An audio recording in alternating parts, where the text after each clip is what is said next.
बिस्मिल्लाहिर्रहमानिर्रहीम। Dear student, अस्सलाम वालेकुम। पिछले लेक्चर में हमने पढ़ा Plasmodium is the cause of malaria. Malaria की वजह प्लाज्मोडियम है। अब नेक्स्ट बायोलॉजिकल प्रॉब्लम ये था, how plasmodium gets into the blood of man, कि प्लाज्मोडियम किस तरह इंसान के खून में दाखिल होता है। इस प्रॉब्लम के लिए बायोलॉजिस्ट के पास ये ऑब्जर्वेशन थे, malaria is associated with marshes, malaria का ताल्लुक दलदली इलाकों से है। Drinking water of marshes does not cause malaria, दलदली जगहों का पानी पीने से मलेरिया नहीं होता। इन ऑब्जर्वेशन की बिना पर नतीजा निकाला जा सकता है कि प्लाज्मोडियम खड़े हुए पानी में नहीं होता, लेकिन इसको कोई ऐसी शय ज़रूर ले जाती है जो खड़े हुए पानी की तरफ आती है। 1883 में फिजिशियन AFA किंग ने 20 ऑब्जर्वेशन किए। इनके इन मुशाहदात में से चंद अहम मुशाहदात ये थे, people who slept outdoors were more likely to get malaria than those who slept indoor. जो लोग कमरों से बाहर सोते थे, इनको अंदर सोने वालों की निस्बत मलेरिया होने के चांसेस ज़्यादा होते थे। People who slept under fine nets were less likely to get malaria than those who did not use such nets.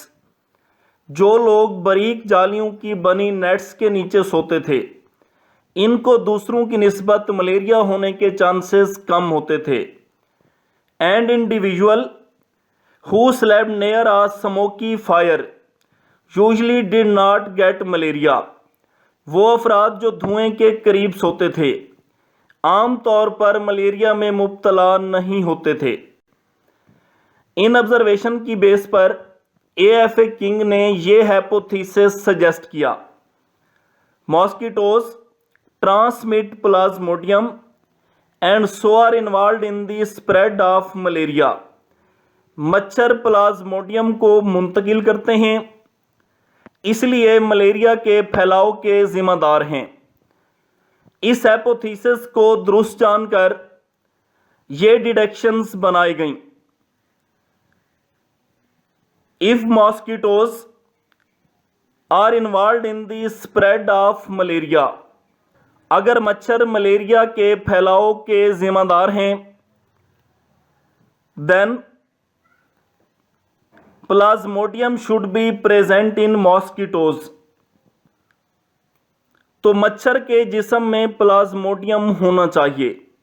A mosquito can get plasmodium by biting a malarial patient. Malaria के मरीज को काटकर मच्छर वहां से Plasmodium ले सकता है। इन 1880s 1880 की दहाई के अवाखिर में एक British army physician Ronald Ross, जो इस वक्त इंडिया में तैनात था, इसने इन डिडक्शन को प्रूव करने के लिए इम्पॉर्टेंट एक्सपेरिमेंट किए। इसने एक फीमेल एनोफ्लेज मॉस्किटो लिया। उस मादा एनोफ्लेज मच्छर को मलेरिया के एक मरीज को काटने का मौका दिया। इसने चंद दिन बाद मच्छर को मारा और देखा कि प्लाज्मोडियम इसके स्टोमिक में तकसीम होकर अपनी तादाद बढ़ा रहे थे। नेक्स्ट लॉजिकल एक्सपेरिमेंट ये हो सकता था कि इफेक्टेड मॉस्किटो जिसमें के प्लाज्मोडियम मौजूद हो, उससे हेल्दी पर्सन को कटवाया जाए। अगर हाइपोथेसिस दुरुस्त था तो सेहतमंद इंसान को मलेरिया हो जाना था, लेकिन साइंटिस्ट इंसान को एक्सपेरिमेंट में यूज़ करने से गुरेज करते हैं जब रिजल्ट बहुत ज़्यादा सीरियस हों। रॉस ने स्पैरो को यूज़ किया और अपने एक्सपेरिमेंट को रीडिज़ाइन किया। इसने फीमेल क्यूलेक्स मॉस्किटो से मलेरिया में मुब्तला चिड़ियों को कटवाया। चंद मच्छरों को मारकर वक्फों से इनका जायज़ा लिया। रॉस को पता चला कि प्लाज्मोडियम मच्छर के स्टोमिक की वाल्स में अपनी तादाद बढ़ाते थे और फिर इसके सलाइवरी ग्लैंड में चले जाते थे।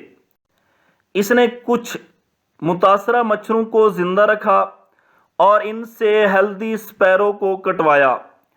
रॉस ने देखा मुतासरा मच्छरों के सलाइवा में प्लाज्मोडियम मौजूद होते थे और वो चिड़िया के खून में चले जाते थे। जब इसने उन स्पैरोज के ब्लड को एग्जामाइन किया जो पहले हेल्दी स्पैरो थीं, तो उनके खून में बहुत से प्लाज्मोडियम नजर आए।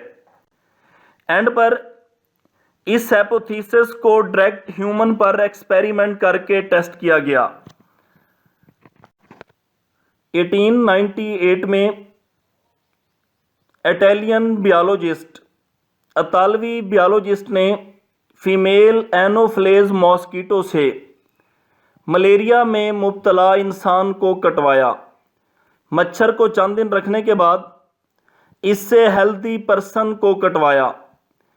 हेल्दी पर्सन को भी मलेरिया हो गया। अब इससे कंफर्म हो गया mosquito transmit plasmodium and spread malaria के मच्छर प्लाज्मोडियम को मुंतकिल करते हैं और मलेरिया फैलाते हैं।